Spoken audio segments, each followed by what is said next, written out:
आज हम बात करने वाले हैं दुनिया के सबसे खूंखार और मोस्ट वांटेड ड्रग लॉर्ड्स में से एक एल मेंचो की। चलिए शुरू से समझते हैं इसकी पूरी कहानी। तारीख थी 22 फरवरी 2026।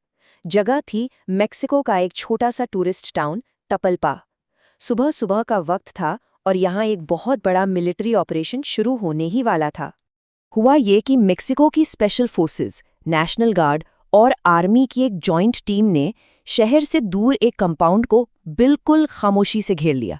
और फिर जो हुआ वो था एक जबरदस्त शूटआउट और जंगल में भागदौड़, जिसने सालों से चल रही एक किंगपिन की तलाश पर फुल स्टॉप लगा दिया। तो सवाल ये है कि आखिर ये आदमी था कौन और कैसे बन गया इतना ताकतवर कि अपनी एक प्राइवेट आर्मी चलाता था। ये शख्स था नेमेसियो ओसेगुएरा सर्विंतेस, जिसे दुनिया एल मेंचो के नाम से जानती है।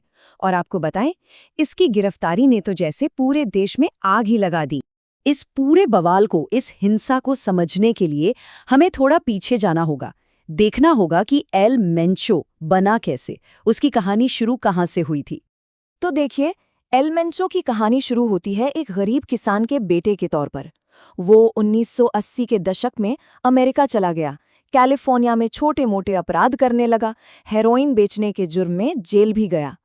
लेकिन कहानी में सबसे बड़ा ट्विस्ट आया 1997 में, जब उसे वापस मेक्सिको डिपोर्ट कर दिया गया।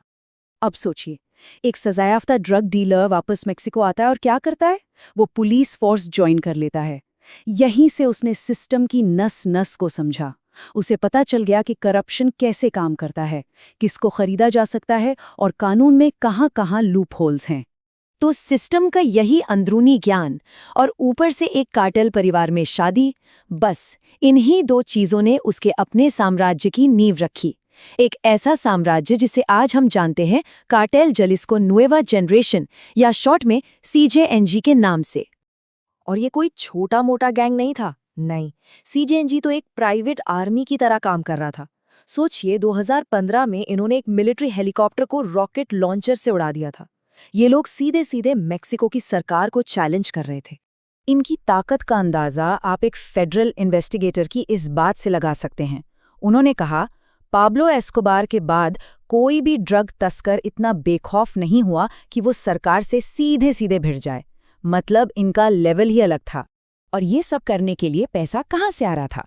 अंदाजा है कि CJNG के पास करीब $20 बिलियन का खजाना था, और ये पैसा आया एक बेहद बेरहम लेकिन बहुत ही शातिर बिजनेस मॉडल से।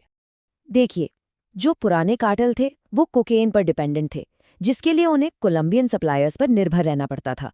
प्रॉफिट मार्जिन भी कम था। लेकिन मेंचो ने गेम ही बदल दिया। उसने फोकस किया सिंथेटिक ड्रग्स पर, मेथ और फेंटेनिल। क्यों? क्योंकि इसके लिए कच्चा माल चीन से मंगाओ और अपनी ही लैब्स में बनाओ। कोई सप्लायर का झंझट नहीं और प्रॉफिट जबरदस्त। और उनका सबसे ज्यादा प्रॉफिट वाला प्रोडक्ट, उनका सबसे जानलेवा प्रोडक्ट भी था। नाम है फेंटेनिल। ये कितना खतरनाक है, इसका अंदाजा लगाइए। सिर्फ 2 मिलीग्राम, मतलब रेत के कुछ दानों के बराबर फेंटेनिल किसी भी इंसान की जान लेने के लिए काफी है। सिर्फ 2 मिलीग्राम। तो सवाल ये उठता है कि CJNG जैसा इतना बड़ा और खूंखार संगठन आखिर बना कैसे? देखिए, ऐसा कोई मॉन्स्टर रातों रात तो खड़ा नहीं हो जाता। इसके पीछे सिस्टम की कुछ बहुत बड़ी नाकामियां थीं, जिन्होंने इस आग को और भड़काया। मेक्सिको में दशकों से एक सिस्टम चलता आ रहा है जिसे प्लाजा सिस्टम कहते हैं। इसमें कार्टेल अधिकारियों को एक चॉइस देते हैं, प्लाटा ओ प्लोमो, यानी सिल्वर या लेड। सीधा मतलब या तो घूस लो या गोली खाओ। इसी सरकारी मिलीभगत ने ऑर्गेनाइज्ड क्राइम को बढ़ने का पूरा मौका दिया। लेकिन इस संकट के आर्किटेक्ट सिर्फ मेक्सिको में नहीं थे। इसकी जड़ें बॉर्डर के दूसरी तरफ अमेरिका में भी थीं। और इसकी शुरुआत हुई 1994 में north American free trade agreement यानी नेफ्टा के साथ। अब नेफ्टा की वजह से हुआ ये कि अमेरिका से सस्ता सब्सिडी वाला अनाज मेक्सिको के बाजारों में भर गया। नतीजा, वहां के किसानों की जो मक्के की फसल थी उसकी कीमतें धड़ाम से नीचे आ गईं। और इसका असर क्या हुआ? करीब करीब 20 लाख मेक्सिकन किसानों का काम धंधा छिन गया। अब सोचिए, ये जो लाखों हताश और बेरोजगार लोग थे, ये कार्टेल्स के लिए एक आसान रिक्रूटमेंट पूल बन गए। और सिर्फ यही नहीं, एक तरफ बेरोजगार युवा तो दूसरी तरफ अमेरिका से हर साल बहकर आ रहे हथियार। अनुमान है कि करीब 2 लाख गैर कानूनी हथियार हर साल अमेरिका से मेक्सिको स्मगल होते हैं। और यही हथियार उन कार्टेल्स को ताकत देते हैं जिनसे सरकार लड़ने की बात करती है। तो ये सारी चीज़ें हमें आज के हालात पर वापस ले आती हैं, एल मेंचो के हटने के बाद जो हिंसा का माहौल बना उस पर। तो क्या एल मेंचो के हटने से कार्टेल खत्म हो गया? बिल्कुल नहीं, बल्कि सीजेएनजी ने पूरे देश में नार्को टेररिज्म की एक लहर फैला दी।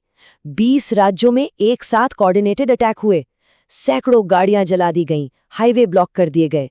और हद तो तब हो गई जब हर एक मैक्सिकन सैनिक के सिर पर कैश बाउंटी रख दी गई। अब एक और बड़ा संकट सामने खड़ा है, उत्तराधिकार का। एल मेंचो का बेटा अमेरिका में उम्र कैद काट रहा है, उसकी पत्नी मनी लॉन्ड्रिंग में गिरफ्तार है, 2 भाई भी जेल में हैं, तो अब बचे हैं 4 सीनियर कमांडर। और ये लगभग तय है कि इस $20 बिलियन के साम्राज्य पर कब्जे के लिए इनके बीच एक खूनी जंग होगी। और देखिए, इतिहास हमें यही सिखाता है कि किसी एक किंगपिन को हटाने से प्रॉब्लम सॉल्व नहीं होती। क्यों? क्योंकि जो असली जड़ें हैं वो तो अपनी जगह पर ही हैं। अमेरिका में ड्रग्स की कभी ना खत्म होने वाली डिमांड, अमेरिका से आते हथियार, मेक्सिको में घुसा हुआ भ्रष्टाचार और चीन से आने वाले केमिकल्स। जब तक ये सब रहेगा, कोई ना कोई नया किंगपिन आता रहेगा। तो आखिर में ये हमें एक बहुत बड़े सवाल पर लाकर छोड़ देता है। ये एक ऐसी समस्या है जिसकी जड़ें कई देशों में फैली हैं। ये एक साझा संकट है। तो क्या इसका समाधान कोई एक देश अकेले ढूंढ सकता है, या फिर जब तक एक साझा जिम्मेदारी नहीं होगी तब तक इसका कोई हल निकलना नामुमकिन है?